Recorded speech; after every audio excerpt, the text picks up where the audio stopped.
Welcome to Issues and Answers with your host, Diane Kinderwater. Issues and Answers is presented as a public service to inform, educate, and better the lives of New Mexicans. And now, Issues and Answers with your host, Diane Kinderwater. Welcome to the program. I am Diane Kinderwater. We know it's election time here in New Mexico. The primary is June 7th, and that's the primary for the office of the governor, the lieutenant governor, state treasurer, auditor, House seats, Congress people. Just a lot of people are running for office. We have a chance to vote for a lot of different candidates. And again, the primary is June 7th with a general election in November. Here on Issues and Answers, we're very proud to have been able to invite all the candidates running for state treasurer. Those who have accepted our invitation are going to be with us on our program. And I'm so proud and happy that what candidate has replied, and that is Harry Montoya from the Pewaukee area. He has been a Santa Fe County Commissioner. He has a master's degree in psychology and educational psychology. He's run a nonprofit and so much more. So please stay with us as Issues and Answers doesn't just give our candidates 2 or 3 minutes to talk to you, but a full half hour so you can understand who Harry Montoya is, why he is running, and what he hopes to do if he is your next state treasurer. Please stay with us. My guest today is running as a Republican for the state treasurer position, and I told you he has a master's degree in education, educational psychology, has run a nonprofit, but I didn't tell you that he is proud to be a 15th generation New Mexican. Welcome to the program, Harry Montoya. Thank you so much for being a part of this and for making the effort to run for state treasurer. Thank you, Diane. Appreciate this opportunity, and thank you for the invitation. We're running a campaign now. You know, it's been full blast for about 6 months now for state treasurer. You know, we feel that, and I'm glad you said, you know, I am a proud 15th generation New Mexican. You know, I've always been proud of our diverse people, diverse cultures, diverse languages, and just proud to call, you know, the land of enchantment, La Tierra Encantada, my home. And that's one of the reasons that I feel that we need to take a look at, you know, some of the different offices that we have and get a more traditional-minded person in some of these offices, and that's the reason that I decided to run. And that's run for state treasurer. You've run for the U.S. House in the past for the 3rd Yes. Congressional District. Harry, what do you mean by traditional thinking candidates? Yeah. What do you mean by that? When I say traditional, we're talking about, you know, faith, number one, family, you know, our freedoms. You know, these are things that are traditionally New Mexican values, you know, New Mexican values that we've been born and raised with for generations. And that seems to be getting lost with a lot of this you know, so-called democracy that people are bringing forward, you know, in our state. Faith, family, and freedom. Let's start Yes. with the freedom. What have you seen gone on in some of these offices, and what would you like to bring freedom-wise to the office of the state treasurer? Yeah, well, I think first and foremost, accountability and transparency is critical in terms of people need to know within the state of New Mexico, all New Mexicans need to know what the state treasurer is doing with the investments that are coming in through the general receipts that we receive from state government. And a lot of times we don't get that information. So people don't know exactly what it is that the state treasurer does. You know, we're serve as a banking, you know, service for other state agencies. And other cities, I think, too, cities Yes. and counties. Yeah, the so local government you're kind program. of like a bank. So you take, I'm going really basic here, you take in the revenue, the taxes that Yes. we pay the state, gross Yes. receipts taxes, income taxes, all billions that we pay goes Yes. to the state treasurer. And so what does the state treasurer, you said you act, the state treasurer acts as a banking institution. Exactly. How is that? And the management and oversight of those funds and of those investments. So that's critical in terms of, you mentioned the local government investment program. And being a former Santa Fe County Commissioner, one of the responsibilities that we had was to be the Board of Finance. That's one of our statutory responsibilities.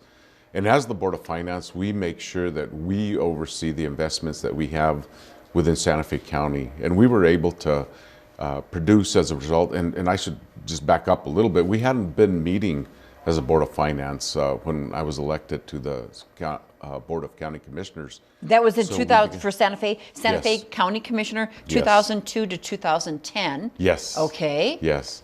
So we started meeting as a Board of Finance and found that we were being maybe a little bit too passive, I guess, in terms of the investments that we were making, not taking advantage of, how we could invest our money to have more return.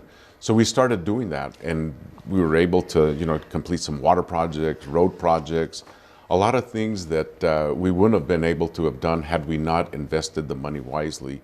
So, that's a big part in terms of what the state treasurer will be doing also in terms of managing those overall He's the funds.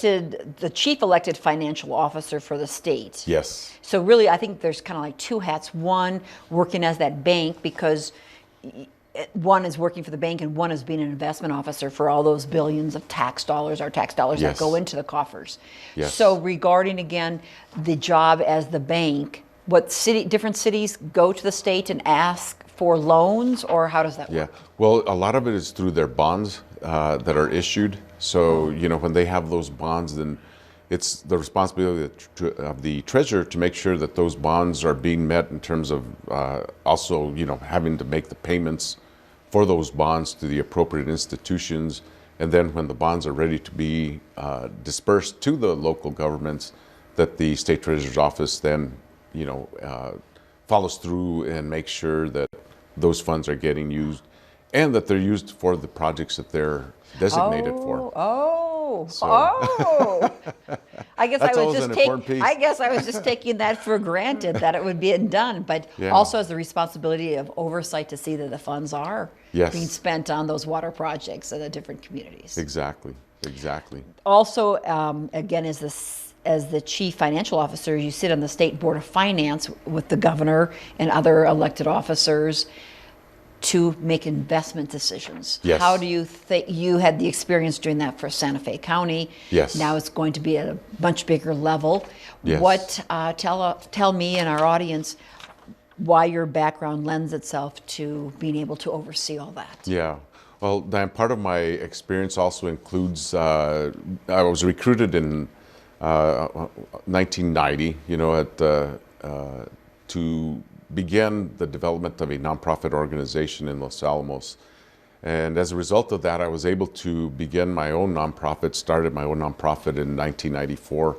Hands Across Cultures, an organization that I worked for 20 years. And we did a lot of substance abuse prevention primarily. We did gang prevention, violence prevention, did a lot of health education, health promotion. So long story short, part of setting up both of those nonprofits, involved, of course, a lot of budgetary responsibilities. I was responsible for managing and maintaining all of the funds that we received, through the federal government, state government, different private foundations, and different individual donors as well. So, we were had accountability to not only the tax-paying citizens, but also to a board of directors similar to what we'll be sitting on when we have the Board of Finance, and making sure that, again, all of those dollars are spent appropriately. We certainly did a great job with, I think, a lot of the work that we did in the communities between the Poaca and Espanol Valley and Greater Santa Fe County and Rio Arriba County as well. Did a lot of good work. So, I think also, I didn't mention I was on the Poaca Valley School Board as well. And of course, being on the school board and on the Santa Fe County Commission, we have the fiduciary responsibilities of overseeing, all of the funding that we receive to ensure that those funds are also being spent appropriately. So I have that background as a school board member, as a county commissioner, as an executive director, chief executive officer of a nonprofit organization.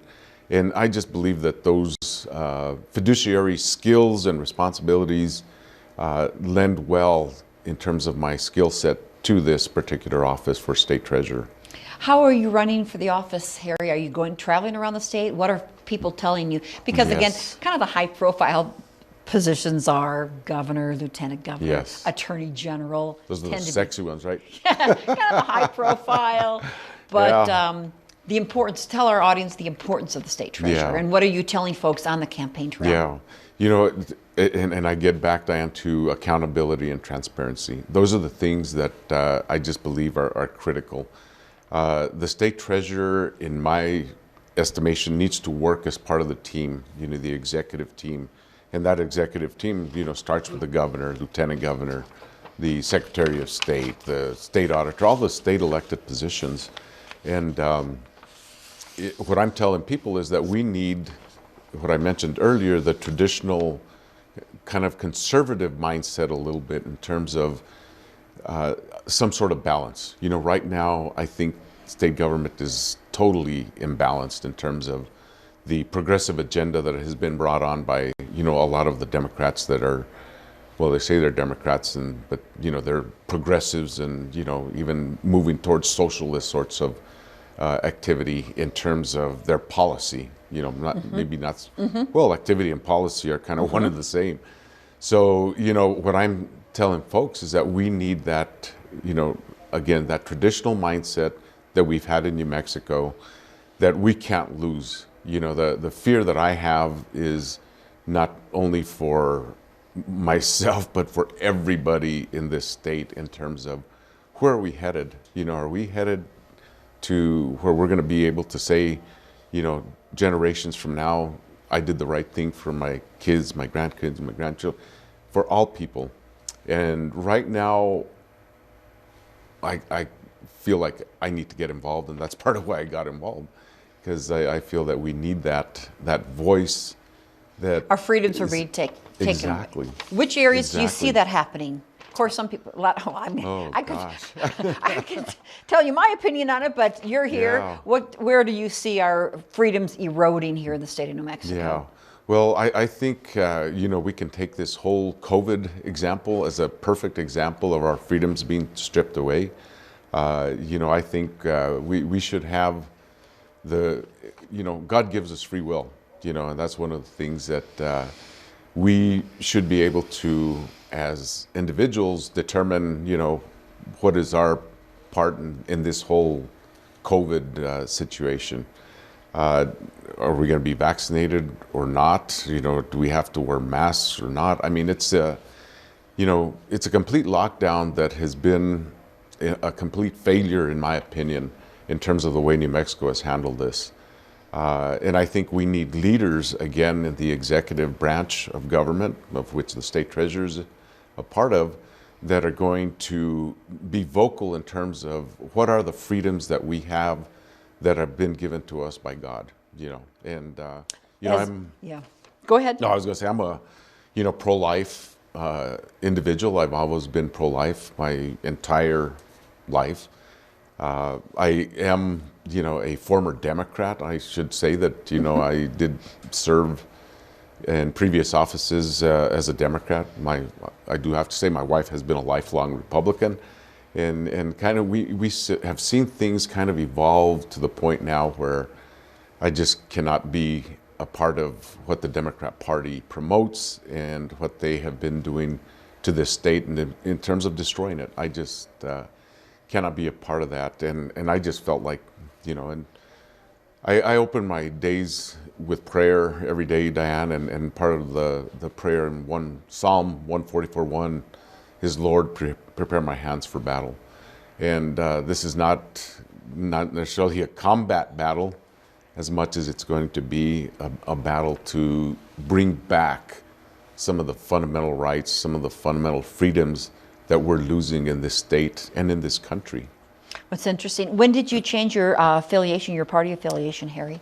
3 years ago. Just 3 years ago. 3 years ago, yes. It's kind of interesting about northern New Mexico, as I understand, a lot of them are registered to one particular party, registered diehard Democrats. Yes. But when they understand the different policies or positions, they're more conservative. But Yes. their family for generations has voted Democrat, so they tend to do down the ballot Democrat. Yeah. But but you know more than I as a candidate. But if you talk to Yeah. them about their certain positions, the freedoms and their love of family and different things, following the Constitution, They'd be more Exactly. conservative and Republican. Exactly. And you just hit it, Well, Diane. That you is- tell me. You're that from northern is- New Mexico. You tell me, You, Harry. you hit it. I mean, that's exactly the message that we have to begin to deliver and say, these are the values that we've had for generations. It's generations that have taught us, from our abuelos, bisabuelos,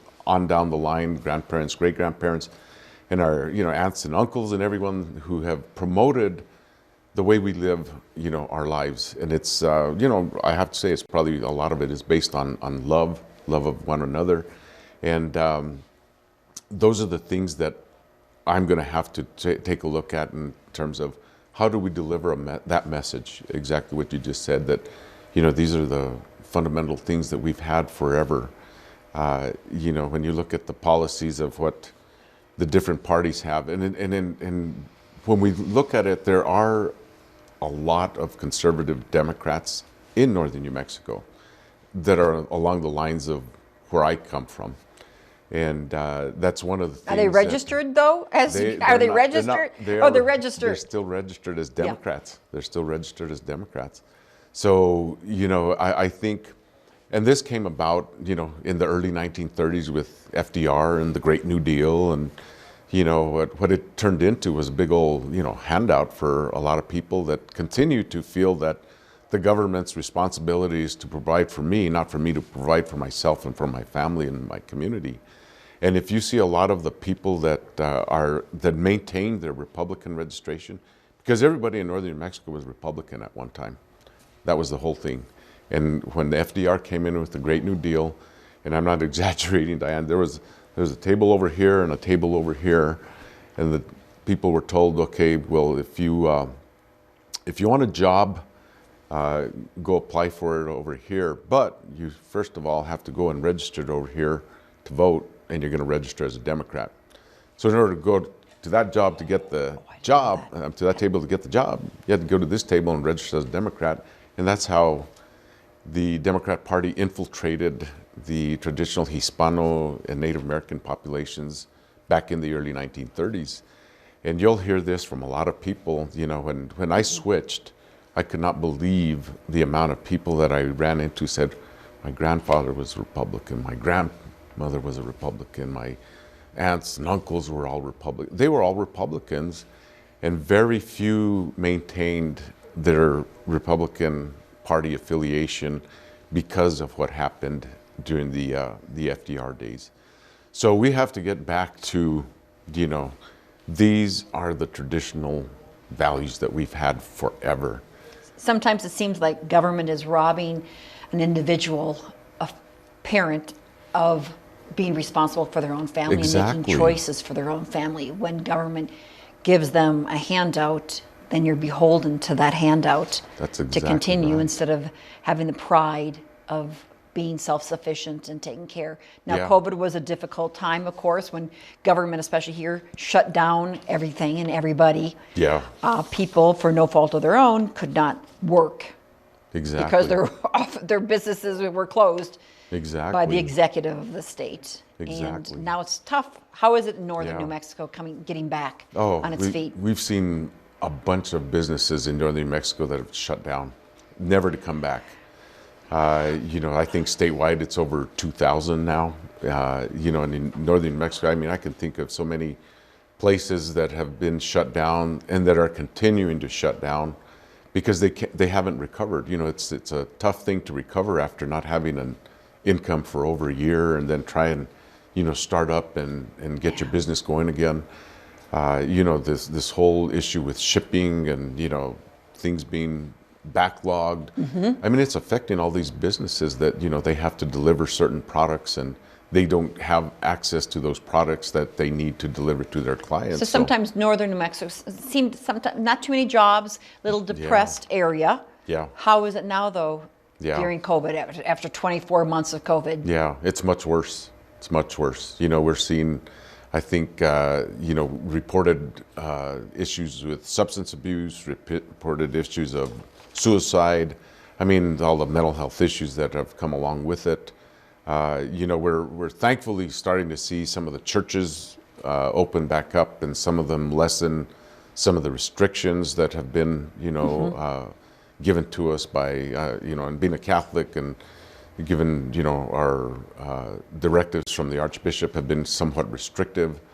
So we're at least seeing a little bit of that starting to be relieved a little bit, but, I'd still like to see that, we're given that option as to whether or not, and then a lot of Christian churches are providing that option in terms of whether people have to wear a mask or not. But then again, it gets back to, the executive orders that we get from the governor in terms of what we're supposed to do and how we're supposed to keep each other safe. And there were just recent reports saying the shutdowns, it was an institution, I don't have the name, back east, well, don't want to give any information since I can't qualify it, but saying the shutdowns had no effect really on this virus at all. Yeah, exactly. Just on the businesses and the people's lives and their mental health.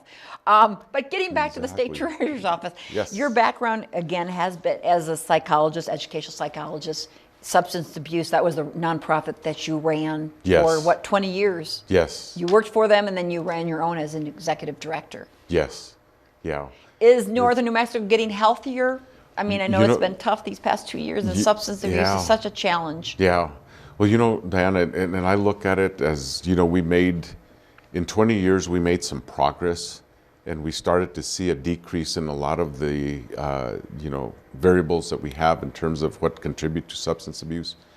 And I remember one of the things that, just broke my heart, when we were starting to do these programs was, seeing little kids. I mean, I went to an elementary school, and we had a situation with a couple of 5th and 6th graders starting to experiment with marijuana. So I was asked to go in and talk to the students, and, we're meeting with little 1st graders, 2nd graders, and it just broke my heart. This was when we started to do a lot of the work that we did. We said, well, what do we do with, when I see my uncle and he's got a needle in his arm, and what am I supposed to do? I mean, this is a little 1st grader asking. And then, the message came from a lot of students that, teach us so we can teach our parents. Oh, really? Yeah. Teach us so we can teach our parents so that, we can break this cycle of addiction. Because it's multi-generational in northern New Mexico. But I always thought it was going down. Now it's the young ones saying, we're saying to you, we want to go up. Oh, exactly. Oh, very good. Exactly. So that led to a lot of good work. And we began to see, because we, as part of our funding sources, we had to monitor and measure the success of what we're doing. So we began to see a lot of things to begin to improve a lot, in terms of knowledge, attitude, and behaviors around substance abuse prevention. A lot of it was starting to move in a positive direction, and then suddenly, and this wasn't happening just in our program, it was happening on a nationwide basis. And the unfortunate thing is that at that time, a lot of these federal funds began to be targeted because of the impact, the positive impact that we were having in our communities. Oh, great. So guess what? Use it as an example, right? Exactly. So using that as an example to other states? Yeah, exactly. Oh, congratulations on that. Yeah, well, thank you. Harry. Thank you. Well, Harry Montoya, you're a Republican running for state treasurer. We just have a couple more minutes to go. I touched upon things of interest to me, but anything else you'd like to share that I haven't touched upon, Harry? I'm proud to say, Diane, I should have started to begin with. Been married to my wife for 41 years. We've got 2 children who have blessed us with 6 grandchildren. And, that's a lot of what motivates me in terms of what keeps me going and wanting to do what I'm doing. And, I am fortunate also, Diane, I'm not opposed in the Republican primary. So running unopposed. So we're looking at this now from the long haul, starting from now to November 2nd, when the general election will come up. So we're going to be going all over the state, talking, listening to people. We need to listen to people, to what they feel the concerns are, and let them know that we're going to be overseeing everything and making sure that their tax dollars are spent according to the Constitution of the state of New Mexico. I think there's Tim Eichenberg is the current state treasurer. He's a Democrat. He served for 2 terms, so it's an open seat. Yes. You're the lone Republican, and there are, I think, maybe 2 Democrats running. So it's just 3 candidates at this point. Yes. So the primary, you're a shoo-in. I'm a shoo-in. Thank you, and thank all the Republicans out there for your belief and faith in me. So you're just going to face one of the candidates for the general election in November. Yes, yes. And that's, starting from now, our message is we need to bring people in, conservative-minded people, traditional, value-minded people into the fold and make sure that we're representing their traditional values. Do you think as a state treasurer you'd have a voice with a governor? Right now our House and our Senate are Democrat, as well as the current governor who is up for re-election as well.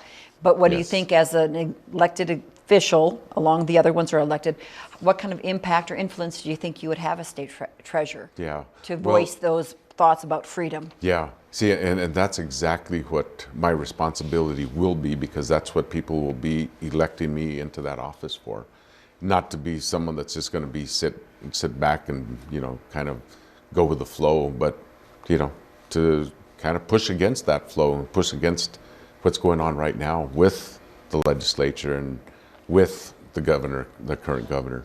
So number one, I'm hoping that we're going to have a new governor, and that that'll be someone that we'll all be able to work with, and we'll be open-minded, and we'll push for the same sorts of values that we're talking about for traditional New Mexican values. That's what we're talking about.